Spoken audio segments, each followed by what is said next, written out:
So welcome to Second Sunday Readings. Today is not Sunday. I hope that's not throwing anybody off. Today's Thursday. It is June 29th. It is the just about the end of Pride Month, and I am so excited to have these amazing, awesome, beautiful, wonderful, smart, generous, kind, and fun poets here today to close out Pride Month in a celebration of joy. I feel like the last few years have been really a struggle for a lot of people. And so I wanted to kind of end this with a bang and a party. So I've invited all these wonderful people here to come and share some joy and love and friendship and ardor, and who knows what we'll find. So I am very excited. I think we're in for a real treat today. Just wanted to remind everybody that this is being recorded. So if you or a friend or a colleague or a family member miss it, it will be posted on YouTube at some point soon. I'm not sure exactly when. I'm Sean Killingsworth. I'm your host. I have been doing this since, 2021. Glenn Sauber is my tech director. He has been making sure that we don't get any Russian Zoom bombers, which did happen to us once. That was super exciting. And our fabulous poets today will be, are you ready? Drum roll, please. Nicole Tallman, Andrea Deeken, Dior Stevens, Griffin Epstein, Lannie Stabile, and Ben Kline. So I hope you all are sitting down. I hope you all have a drink, and I hope you're all ready for some amazing poetry. Hello to everybody, and I think we should get going. So our first poet up to the mic is Nicole Tallman. She's a poet, a ghostwriter, and an editor. Born and raised in Michigan, she lives in Miami, where she serves as the poetry ambassador for Miami-Dade County, the special projects editor for Redacted Books, poetry and reviews editor for the Blue Mountain Review, and a reader for South Florida Poetry Journal and the Los Angeles Review, which is not in Florida. She's the author of Something Kindred and Poems for the People. And her next book, Versace, is coming out in November from ELJ Edition. So everybody, please pre-order, run out, go get it, support poets. You can find Nicole on Twitter and Instagram at N.A. Tallman and at NicoleTallman.com. So everybody, please, some poet finger snaps for Nicole. Nicole, please come up to the mic. Thank you so much, Sean, for organizing this. Happy Pride, everyone. And Glenn, thank you for making me sound and hopefully look good too. I don't know if I'm taking care of the video too, but make me look really good, okay? So, and friends, it's so amazing to share this space with all of you tonight, both readers and people in the audience. You gave us a little bit of a tall order for some of us, Sean, I'm going to say, because I was joking with Lannie earlier that I'm not naturally a poet of joy, but I am going to bring as much joy as I possibly can to you. And I've selected 4 poems to read. None of them are overly long, but I'm trying to incorporate all of your themes here. And some of these are going to be a little joy adjacent. I'm sorry, I'm kind of more of a grief poet, but I'm gonna do my best for you. Okay, so this poem is, I'm going to read 3 poems from Poems for the People, and then I'm going to read a new poem that was recently published in Gulfstream. This first poem is called Poem for My Friend Kay. It's not a joyous poem, but it's for my friend, so here we go. Yesterday, my friend Kay told me the story of how she keeps her dead cat in the freezer next to her mother's dead puppy. I'm so sorry. She stores him in a garbage bag between a jumbo bag of pot stickers and margarita mix. The cat is black, in case you're wondering. I know because I asked. I also asked her why she didn't bury them both in the backyard. She said there simply wasn't space. The cat died young. She suspected it was parvo, contracted from her mother's new puppy. I had to Google parvo, which I learned is short for parvovirus, which is a highly contagious disease often spread by direct contact with infected blood, feces, urine, or other bodily fluids. I didn't ask the cat's name. I should have. Would it be weird to bring it up again now? Should I just text her? What's the name of the dead cat you keep in the freezer? I guess I could. I mean, she did seem okay talking about it. I think enough time has passed. She also told me how her estranged father was semi-famous for suing a police officer for stealing his severed leg. Then she told me how she can't seem to keep a boyfriend or a girlfriend for long, which is surprising because she has a lot of really great stories. I love my friend Kay. This next one, let's see. You said love. So this next one is called Poem for Long-Term Lovers. An avocado toast, a bottle of Prosecco, a sunlit balcony with fuchsia flowers, a discussion of how everything grows old with time. You say what's new isn't always better. I speak of my old Mustang, of our old relationship, of the fatigue of years made older by a pandemic. And I renew my commitment to what's lasting, to your hands on my back, in my hair when I'm stressed, to when I feel like I can't go on any longer and you say, don't you know how amazing you are? This next one, I've written a series of poems called Love, and I know Michael in the audience is going to laugh at me here after Alex Dimitrov's poem Love. You see Michael there. This one's called Poem for the Living, and it's the last poem in Poems for the People. And the first poem is called Poem for the Dead, and the last poem is called Poem for the Living. So this is Poem for the Living, and it's written to remind us of all that's left for us to live for if we're not feeling very happy. I love Miami in the winter. I love Michigan in the fall. I love the smell of the oldest books. I love the smell of petrichor. I love buying myself red roses. I love building a fire in the snow. I love chartreuse and champagne and chambord, and I love the way that sounds. I love deep conversations with people I'll never see again. I love the moon more than the sun. I love Medusa and her head of snakes. I love drawing the hermit card. I love being alone in the forest. I love being alone in a field of lavender. I love being alone without feeling lonely. I love being an only child. I love that happy hour isn't always happy. I love not owning a home. I love the seagull I once saw eating a discarded orange. I love going to the beach when there's no sun. I love when the muses speak to me.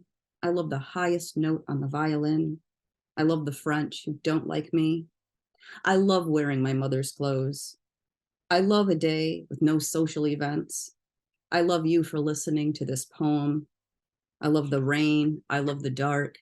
I love remembering all who are no longer living. And I love remembering all that I'm living for. So one last poem. This is probably, I'm going to call this my most joyous poem. It's called The Moon is Gay, AKA Say Gay. And if you live in Florida, you know why it's important to say gay. So the moon is gay, AKA Say Gay. It's June and the moon is looking even gayer tonight. She's in Gemini, shining, her super social, waxing crescent moon face. I was born under a crescent moon. Yes, I was also born gay. That really isn't debatable. There is no rainbow moon, but there should be. Rainbow Bright would live there, along with her best twink friend, Sprite. They would wake every night, singing, sunbeams sparkle and shine. You'll always be a friend of mine. 80s gay kids will remember that theme song line. When I told my mother I was gay, she said, but you were a cheerleader. I love that gay movie with Natasha Lyonne. Have you seen it? Watch it tonight if you haven't, and then go outside and enjoy the gay moon, or wait until the next full moon, and maybe you'll catch a gay moonbow. Thank you all so much. Well, that was a pretty awesome and wonderful and lovely way to kick things off, Nicole. Thank you so much. And I love the dead cat in the freezer. So thank you so much. That was great. Our next poet is Andrea Deeken, who was born in rural Missouri. Her writing has appeared or is forthcoming in Beltway Poetry Quarterly, Beyond Queer Words, the Blue Mountain Review, ran off with the Star Bassoon, Spoon River Poetry Review, and elsewhere. Her debut chapbook, Mother Kingdom, won the 2021 Slapering Hall Press Chapbook Competition and was a finalist in the 2022 International Book Awards. Former book editor, she has worked in public libraries, yes, for 15 years. She lives in Portland, Oregon with her wife and daughter. Everybody, please get some poetry finger snaps going on for Andrea. Andrea, please come on up to the mic. Hi, thanks everybody. Oh, there's my dog barking, of course. Papaya, not a good time. Dogs are welcome here. This is a dog-friendly space. Thank you, Sean, for having me. Thank you, Glenn. Thank you to all these amazing queer poets. I'm really excited to be sharing space with you all, and happy Pride. Okay, so like Nicole, I realized looking for some like poems of queer joy for this, I was like, oh, do I only write depressing poems? I mean, is something wrong with me? But I am going to read two poems, one of which is from my chapbook, Mother Kingdom, which came out last year. Can you see? Yeah, Claire. So this chapbook is about motherhood. It's about queerness. It's about being a mother also to yourself, and it's about identity. The poem I'm going to read is actually about church camp, and it's called Before Girls, There Was God. Oh, Papaya. You have to stay there, bud. My kid's on the other side of the door, so we'll see how this goes. When I was young, I'd ask my father to go to work with him. Sweaty Missouri summers, Mountain Dew and junior mints, cutting grass at the city cemetery. He put me on a riding mower at 10. I had it precisely mapped out. 3 passes for each row. My skinny legs stuck to the hot black seat. The blade lined up just so to get close enough to the graves without scraping the sides. At 17, I got religion. For 3 days, Catholic girls in sleeping bags held hands, our Bibles tucked lovingly between us. My mother's idea. A retreat will do you good. All the girls were going. I didn't think much of it, just another chore, until I saw her that first night. Darla, the counselor in college, a gold cross nestled in the hollow of her neck, kissed tan with summer. She smelled like coconut lotion and juicy fruit, the clove cigarettes she'd sneak at lunch. When she smiled at me, I felt saved. I came back from that weekend filled with the Holy Spirit, thinking of her taut calves, the tiny blonde hairs just above her knees, the way she said my name. On the mower, it was always 1 pass on the left side, the same thing on the right. My father coming behind me with the string trimmer, get the grass just right between the graves, all the edges I'd missed. He sliced through those blades of stinging July grass like they were silk. But it was the 3rd pass, the last pass, that was my favorite. I called it the middle. I'd floor the motor as fast as it could go, riding on top of those sun-sink souls bound by the old law. I was still alive, flying free. Ink. Okay, I've got one more. I just found this in a notebook, and it's like, you know how sometimes you're like, is this a poem? So it's like a nugget of a poem, because everything else that I have written is quite depressing, and I was trying to bring queer joy. So this is like a first love poem, and it's definitely a work in progress. So it's called Afternoon Light, and I'm going to finish off with this. And thank you again for having me. I'm super excited to hear everyone else read today. So, Afternoon Light. These days, all I want to wear are soft things, cozy things, be enveloped by arms that feel like ripe moons, cushions of flesh, a breast in my mouth. The first time I kissed a woman felt like melting. I melted into her body. I felt suddenly seen and ignited, open, electrified, falling into pillows, falling into bed. I didn't know it could be like this. I didn't know this is what I was. We exchanged mixtapes. I called her long distance in my basement room. I remembered her skin hundreds of miles away. When I'd visit, I couldn't stand it. I couldn't get enough. I had to touch her again, fall into that space that made sense, that made me make sense. I only wanted her to take a nap Let's go take a nap, I'd say, most days at that certain time in the afternoon when the light began to kiss the tops of the sweet Carolina pines. Her laugh filled the room along with the light, how it lazily drifted through the open window, my hands finding her hair, her hands holding my heart. On my last day, we went to the beach, our feet bare. I was 20 years old.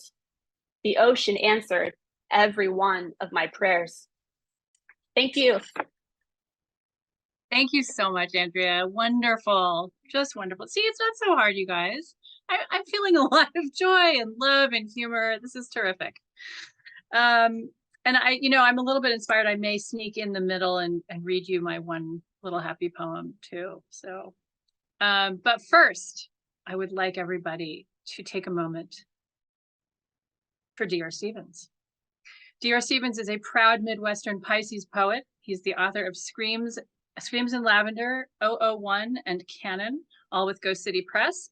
Dior holds an MFA. I can't talk today. Oof, let me try that again.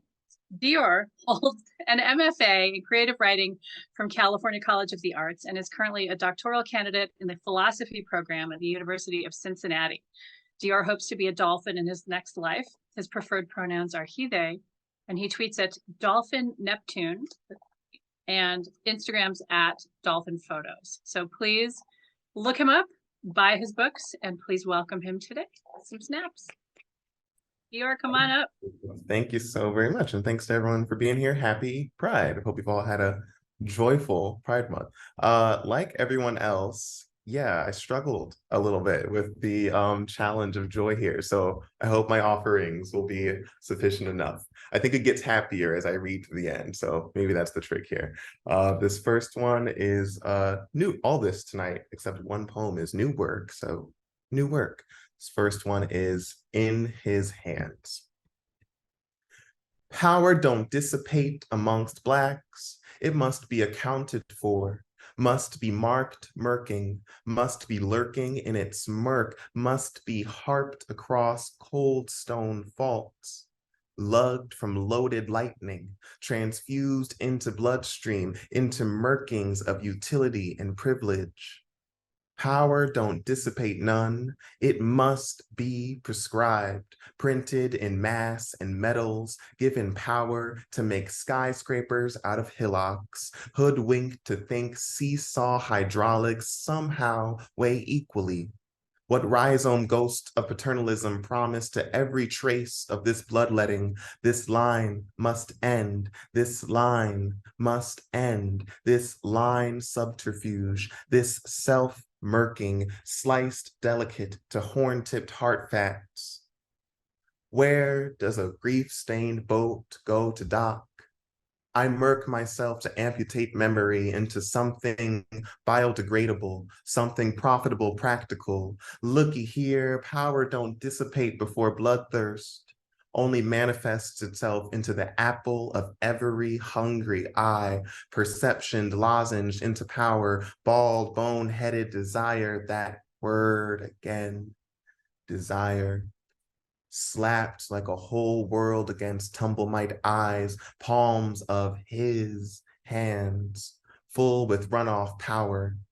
I murk perception, relay it back to the palms of depreciated historicities, plead to a rot-rooted ghost town and say, won't these power line mongrels push this boat to shore? To whichever dock got a spot for every teardrop tattooed with my name on it. Instead, I say, I don't care if you know what you think you know. There's a proper procession to the beat of power. That was the first one. Thank you. Thank you all for hearing some new work. I'm excited to be reading new stuff. On this next one, again, moving into joy, is a nicer, it's a dreamy, joyful one. It's talking about dreaming of a home you wish to build or hope to build in this lifetime. This is To Build a Boy Home. And it's going to be some silent moments. You can imagine I'm saying or not saying the word boy in those absences. To build a home, a wraparound porch, dewy sunrise green, grasses my oracular, a playground of wooden logs and willow vine swing sets my tongue on the onyx build of a man to father along me, a family cut from the cloth of normative, soaked in pastels and pistachios, to build a dream, a walk through water, to build a man of mountains and good earth, a supple soil to pour into, unafraid of deluge, to build a pillar of yang, an institution of faggotry, of two lovers, one sound, to build a home for a face of emerald and starlight, to half my six, to make a clearing of trees and nan neighbors for miles, to chuck chuckles across the pond and into the night, to 2 stories, a kitchen of orange and umber, to build a dream, to write a vision ear-locked and blinded, a garden of sunflowers in the back, to build a home for birds and all right. I think I'm going to read one more. Yes, got one more for you. Thank you all. And again, happy Pride, folks. This is from my debut collection, Cruel Cruel, which is out now with Nightboat Books. Yeah, support poets. Cool. I'll read one poem from this book. This is 4/26/2020, 10 days. Lately, I've been cracking memory from bones. Thank you all so much. All right, I have to be quicker on the unmute button. I was not expecting that to be so quick. Wonderful. Thank you so much, Dior. I just love those poems. Thank you for joining us. Happy Pride to everybody. I think we're all having a lovely time here. So we are I'm gonna interrupt and take an opportunity to read a poem to you guys that I wrote. This is like my one happy poem. It's called Arden's Ode. This girl is the ace of catalysis. She eats too many pickles while laughing and talking and spits out bright green seeds on the basement's shag rug. The morning of a funeral, she redecorates my bedroom with clothes and flowers, writes love notes on my sheets, overflows my rickety sink, and uses my new blue towels to mop it up. Her slim fingers, delicate, constantly moving, are 5 strings of an electric bass. Once I saw her driving down 101 after midnight, straddling 2 lanes, door ajar, light on, thinking and singing as she leaned out the window, twirling one long lock of soft brown hair. She breaks into me like I'm a locked vault, and she chortles when the alarms go off. She knows my favorite words are Olampali and Umpumpanoosuc, and her legs are as long as the river with that name. She is absolutely the living haywire. All right, thank you for indulging me. All right, our next poet up to the mic is Griffin Epstein. Griffin is a non-binary white settler / occupier from New York City, Lenape land, working in education and community-driven research in Toronto with Dish with One Spoon or Treaty 13. They've been featured in Glad Days Emerging Writers series, and their poetry has appeared in CV2, Grain, the Maynard, and Plenitude, among others. Griffin is the author of the chapbook So We May Be Fed, with Frog Hollow Press in 2021. They're also a musician and a member of the experimental video game collective Shrunken Studios. Everyone, please welcome Griffin. Griffin, spotlight is on you. All right, hi. I'm so thrilled to be here and really, just floored and excited and love that we all struggled with grief. So I also, these are not poems about joy, but they're as close as I can come. I have like a bunch of poems, but it's under 6 minutes. I would say it's a mix of queer love poems, poems against gender, and poems about healing, which I also feel conflicted about. But this is as close to joy as feels authentic for me, and I feel like I'm in good company. So I'm going to start with a poem called Content Warning. I write to break the family in my body, forgive the hunger, fill the mouth, to tongue the source, to lick the past so the ugly parts stick, to queer the sentence, to pierce the braid, to loosen the account, refuse the rules, to mend the tear, to split the rain, to speak, to claim, to make the girl I was, object of no one, subject to touch, to animate the grammar, to nourish the stain, to finger the hole so it opens the space between window and sky, between person and skin, to part myself wide enough to let someone else in. This is called Sometimes I'm Closed Like a Fist, Sometimes Not.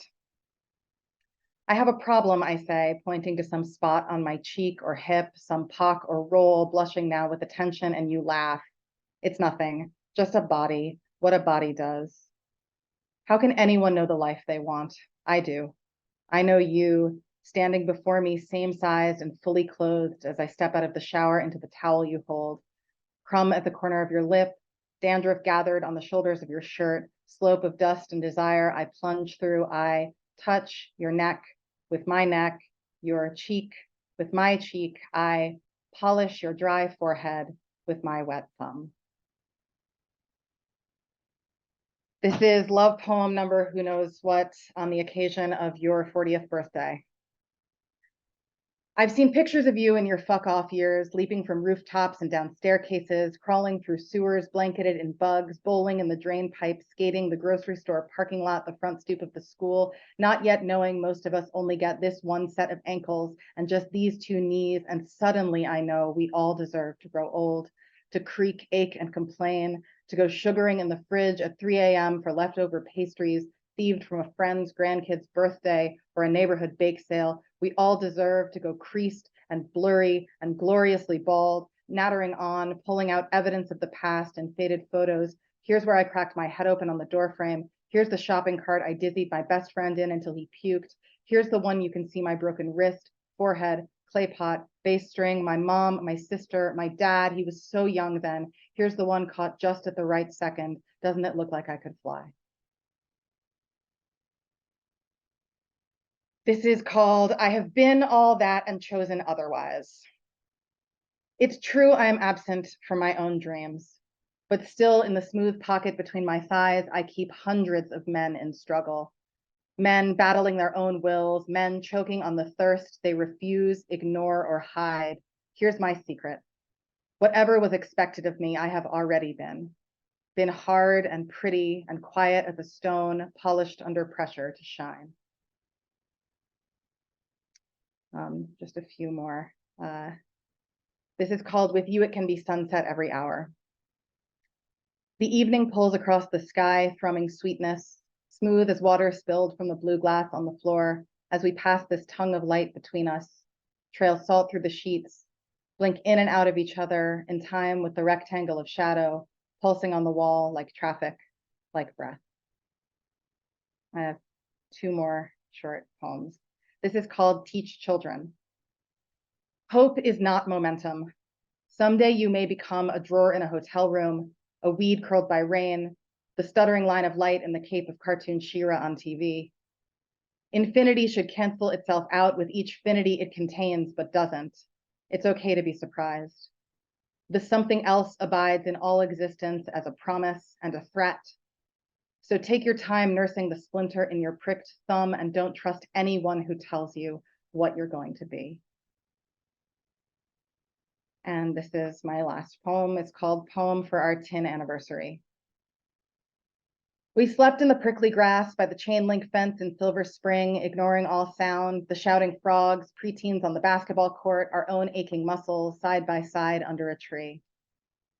I'll make a map of every mangled bird I've seen, in Gloucester in summer by the fish factory, on the road near my mother's, or just yesterday in the parking lot when you grabbed my arm to keep me from running into the street.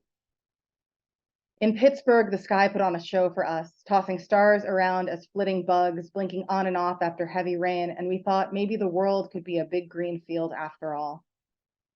This is our abundance, all the other versions of our lives unfurling in the apartments we didn't rent. Still check the mailbox on Greenwood, the porch on Jones, everywhere we've ever been holds the trace of us. Our tangled hands jammed in each other's pockets, our sneakers in a pile in the dry dirt. Thank you. Thank you so much, Griffin. Oh, okay. So I just want to take stock for a moment. So far, we've heard Nicole Tallman, Andrea Deeken, Dior Stevens, and Griffin Epstein. It's been a pretty amazing evening so far. But wait, there's more. Can you tell I work in marketing in my day job? So if you just click here, no, just kidding. Our next poet up to the mic is Lannie Stabile. I am very excited for any of you who has not heard Lannie yet. You're in for a treat. Lannie is a queer Detroiter and the winner of Outright's 2020 Chapbook competition in poetry and a back-to-back semifinalist for the Button Poetry Chapbook contest. Lannie was also named 2020 Best of the Net finalist. Her debut poetry full-length Good Morning to Everyone Except Men Who Name Their Dogs Zeus was published in 2021. Her fiction debut, Something Dead and Everything, just came out, I think, at the beginning of this year with ELJ Editions. You can find Lannie on Twitter at Lannie Stabile or at Not a Lit Mag, where she throws random writing contests and open mics. And she promised to read only poems and not prose, but we'll see if she sticks to her promise. So welcome, Lannie. Take it away. You know, Sean, I actually thought about like being playful and just being like, oh, I'm gonna read this flash fiction real quick, but I stuck to the assignment. I have poems, I have joyful poems. I'm just excited to be here. I do have a migraine from all this stupid smoke that's in Michigan right now. So I'm not as energetic as usual, but I will try my best. First poem is It's the year 2000. Cosmic bowling has started, and I think I'm gay. I am Lannie's frozen skin, watching the crisp white back of a girl at the bowling alley, her graceful wrist attached to an 8-pound ball. The girl pulls back, extends, releases, ugly form, beautiful form. I am Lannie's gut sliding like oil down the lane. I am her dilating pupils. I am Lannie's confused body, 13 years old, daydreaming over cheap food stand nachos, nipping at a corn chip with inexperienced lips, bright yellow cheese dripping, watching the girl throw her head back, laugh. This next poem, I asked some friends, should I read a not safe for work poem? And they were like, absolutely, absolutely do it. And then there was kind of this joke about what would life be without like Chen Chen poems and Dinesh Smith poems. And I was like, what if Sam Herschel-Line never talked about butts? So it convinced me to read this poem. The sound a claptrap makes. My wife is playing Donkey Kong 64, grunting like an ape, and I know it's only a limited time before she asks me to take over, complete the mini game she can't quite master, and I will do it first try. And she will say, babe, with heart eyes. And later, I will eat her like a claptrap, show her I have mastered more than rocket packs and jigsaw puzzles, make her say, babe, like she is completely out of jet fuel.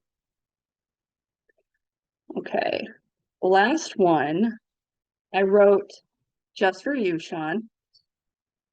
I was inspired by an episode of the Poetry Question. No, sorry, My Bad Poetry, where Adrian Dallas Randall was on, and he read one of his poems, and like the last line was Icarus fell, so what? And I was like, oh my God, I love that line. I have to write something about it.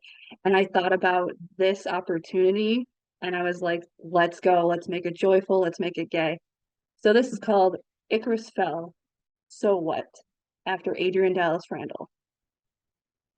Fingers spread eagle in the driver's side wind, Tom Petty's ad noise on the radio, pulling into a McDonald's drive-thru. This is how I notice a girl for the first time. When I realize wanting her lips to use the same straw for our shared medium-sized high C is perhaps 2 different fists of air. But the car stopped. My breath does too. A 90-second wait becomes 100, becomes 110, the needful moment waxing. I watch her smile, feather light, her perfume mingling the scent of hot, salted fries. Though the intercom warns us of getting too close, we hit the curb, become greasy and high on each other, laughing at birds in the parking lot. As the last pigeon deserts us, I drive her home. We say goodnight. We say goodnight. We say goodnight. I say goodnight. My back to the sun. Thank you so much. Thank you, Lannie. That was awesome. See, I think just given the challenge, we can all write beautiful, happy, joyous, celebration poetry. We just need more of a challenge. So I'll do this every year. I'll do this every 6 months. Why should Pride just be limited to 1 month a year? Okay, every week. Good. You're all on.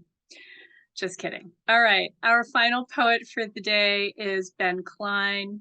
He's a poet, a storyteller, and information professional from the farmlands of Appalachia's West Foothills. He's currently living in Cincinnati, Ohio.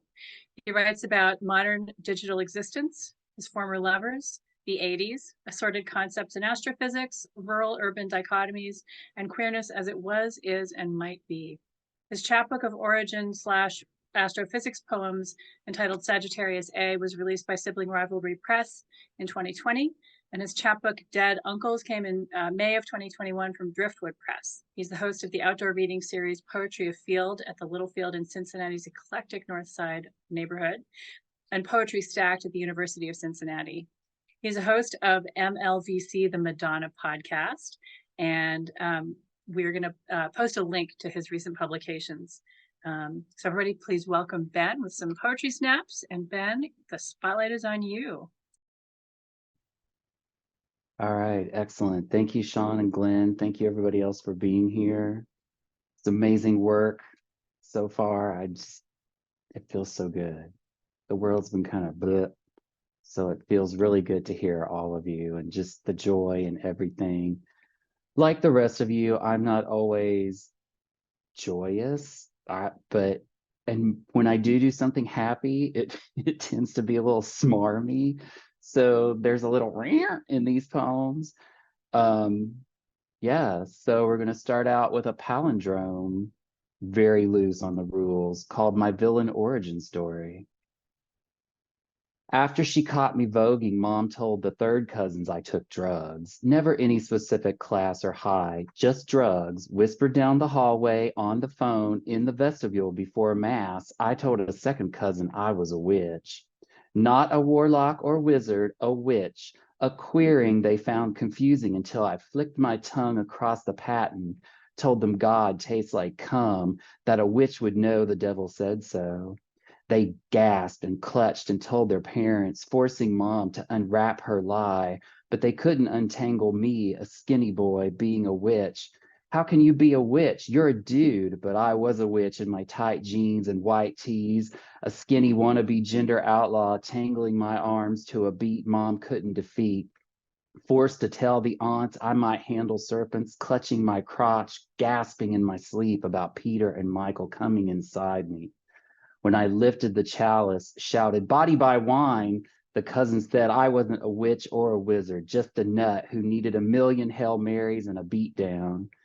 Back home, I rubbed my nose to red in the hallway, whispering about Blow and Good Face, about Betty, Catherine, Lana too, my hips in a mood, my wrists loose with sweat and crushed Excedrin Mom took for no specific ailment I could ask the third cousins about.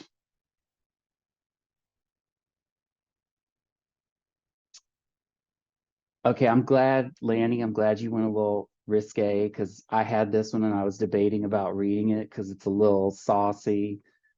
But I have to read it tonight in honor of the lady, hoping, sending her well wishes that she gets better. And hopefully none of you know who I'm talking about in this poem. Who cried? A well-known poet called the villanelle maddeningly erotic.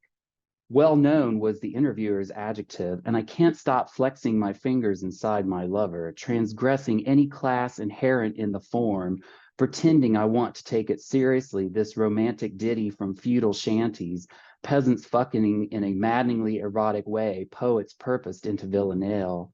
I worry if taken seriously, do I risk being known, not well known enough to go viral, lose privacy, my freedom to poem poppers, butt plugs, my fists inside my lover, just a flagrancy known to pester and pleasure up-teen preachers and priests? Madonna, arch foe of both, saying rejection is the greatest aphrodisiac, a more maddeningly erotic line for any poet to refrain. I don't quite care if it's not quite cool to quote her now that her legend era elicits popular disdain. She knew lust the way my fingers remember several lovers, famous and not. Transgressing song, page, and cloth, she understood love sounds like politics. Like that night last Pride when a poet, quite erotic online, tried his fingers on my lover, a flex we called the maddeningly well-known poet who cried. Fun little villanelle. This is so I have a book coming out in April from Variant Literature that is called It Was Never Supposed to Be. It sort of tracks the queer marriage rights progress. The arc of history sort of starts at Don't Ask, Don't Tell and goes to Obergefell and a little beyond. This is the opening poem to that, called It Was Never Supposed to Be Ours. Our uncles were silent and buried.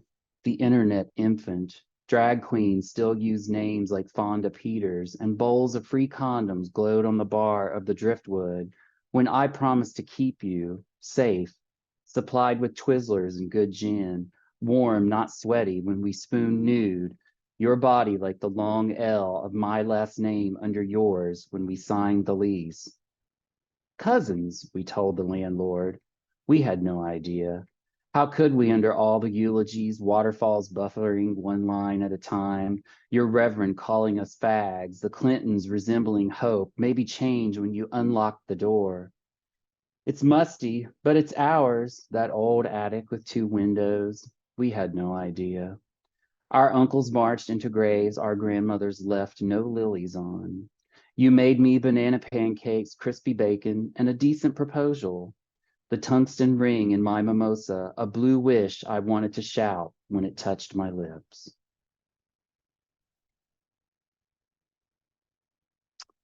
All right, now this one is meant to be funny. It's an abecedarian, but the A line is the title, so I'm just gonna start it. It's called All My Lovers Called Me by a Different Nickname. Brian chose Skinny B, my hips jutting like wings carved from Appalachian limestone, destined for ruin in the poolside bright. Earl would introduce me as CNN Ben. Forget what you think you know, he'd tell guys we'd meet at the Serpent. He'll convince you otherwise. In the dark back room, we'd make out, jerk off daddies, and shout, breaking news, it's big. Kyle started with Mr. Country, then Mr. Bad Attitude, LOLing every time autocorrect changed it to turd. Marcus only used my last name, even when he came. Names meant more then, before we gave ourselves over to avatars and catfish, Second Life and selfies, posing at angles my posture disliked. But we queers always adapt quickly on society's ledge. Knowing revolutions are slow, we plan in between. Sometimes Dave called me Papa Sparkles, the white hairs on my earlobes undulating in the patio sunset, somehow validating Kyle's last one, Grandzaddy Fag. I know, we haven't always had time for trial and error, cursed by X's and plus signs, survival crowing our eyes, wasting youth on worry. But the first time I agreed to spank Zane, he called me daddy, gasping as if I were his last. All right, I got one more. and it's down the road from the two people renting their first apartment when it was dangerous to rent apartments together.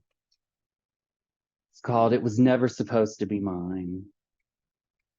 The ring on my finger matches the ring around my husband's cock, platinum rimmed titanium set with a center emerald he calls the retail price of equality. Because we aren't supposed to be alive, be married, precious gems adorning our date night thongs. I water the window box pansies every time queer people kiss on TV, their lips merging in HDR, NYC, or wherever, antidoting doubts and good Christians content to end us by any virus raining our veins, their preachers wilding about blood, lust, law, any ism, or conversion not bent toward God's. I'd wish for enlightenment, but it never helps. Few can ignore lonely hours on apps, bad moods and revenge nudes, lies, surviving results we didn't expect or test. Our rings remind me I was supposed to be silence and sarcomas, not shopping for sheets or dancing in my harness at Sunday tea. Beautiful strangers on each arm, the ring around my dick a ruin the devil calls a good time. It was never supposed to be mine. That glimmer in dishwater and sweat in my husband's mouth, in the sea beyond the nude beach. Thank you. Well, I think we've gotten plenty of joy and celebration and love today. Thank you so much, Ben. God, that was spectacular. What a tour de force. And thank you, everybody. Thank you, Lannie and Griffin and Dior and Andrea and Nicole. This has been just an absolutely lovely day and lovely evening with you all. Thank you. I wanted to open it up to the poets for the last 5 minutes. And just because I'm nosy, I want you to tell me what you're going to be reading this summer and what you're going to be writing about this summer. And I'm hoping that the answer is that you're going to be writing more happy, joy, queer poems. And I'm going to pick on Lannie first because she has a migraine and I'm cruel. Yeah. Well, I'm actually trying to write some fiction, uh, because I've got this like little collection going, and I don't honestly know if I'll have too much time to write or read because I've got a new book dropping, in Awesome. August, a full length collection of poetry. You'll be excited to hear that. But I'm hoping I can squeeze in some flash fiction.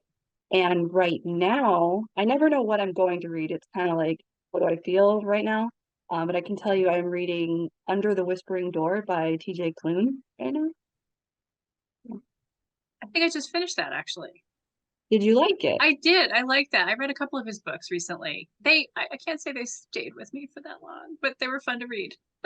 I read the Cerulean Sea one and I loved it. So really liked I it. bought this one and then I was like, this was yeah, I mean, they're fun. They're fun. Yeah. They're All feel right. good. Dior, what are you reading? What are you going to write this summer? I feel like the school teacher, right? This is your summer assignment. God, oh my gosh, I'm writing poems here and there, I guess, that are maybe going to be in a second collection eventually, but no rush on that at all. I'm going to try to work through a impossibly unending to be read list that has taken up 2 or 3 different rooms in my apartment. But I just finished Uses of My Body by Simone Savannah, also here at UC. Really, really, really fantastic. Neat. Thank you. All right, Ben, what are you up to this summer? Besides choking on your martini. No, I was chewing. All Okay. right. So sorry. I'm gonna read The Male Gazed. It's about punks, heartthrobs, and what pop culture taught me about men by Manuel Betancourt. That's supposed to be really good. I'm finishing Your Brain is a Time Machine, which is the physics of neuroscience and how the body and the consciousness perceive time from principles of quantum physics. It's super interesting. Oh, wow.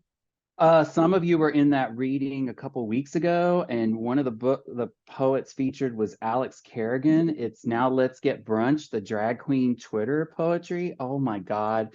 Already, this is joyous. I love it. Richard Mirabella's Brother and Sister Enter into the Forest. Looking forward to that.